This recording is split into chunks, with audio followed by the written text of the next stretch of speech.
প্রেমিক আশিকের রাসূল নামাজি ভাইদেরকে নিয়ে আল্লাহ বিশেষ সংগঠক রাজনীতিবিদ জনাব ইসরাফ হোসেন চৌধুরী ব্যবস্থাপনায় আজকের মহতি কোরআন হানি দোয়া মাহফিল মিলাদ মাহফিল দেশনেত্রী বেগম খালেদা জিয়ার রূহ মুক্তি কামনায় আয়োজিত আজকের এই দোয়া মাহফিলকে কবুল করে আল্লাহ, এই মিলাদ মাহফিলকে কবুল করে আল্লাহ। সকল ভাইদের আমিন আমিন শব্দের উচ্চারণ, কোরআন তেলাওয়াত, মিলাদ খানি, জিকির আজকার সব এই মাঠের পক্ষ থেকে আজকের বিশাল দোয়া মাহফিল আল্লাহ এই অঙ্গন থেকে সোনার মদিনায় রহমতুল আলামিনের দরবারে বখশিশ করে আল্লাহ, तमाम নবী রাসূলের দরবারে বখশিশ করে আল্লাহ।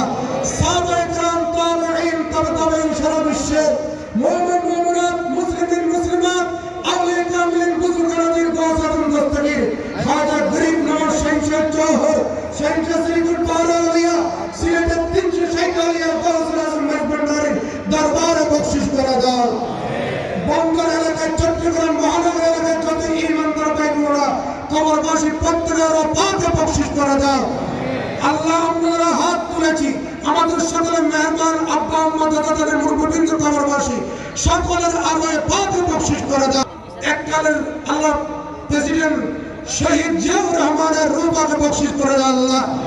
রাষ্ট্রপতি শহীদ জিয়াউর রহমানের রূহ পাকে বখশিশ করে আল্লাহ।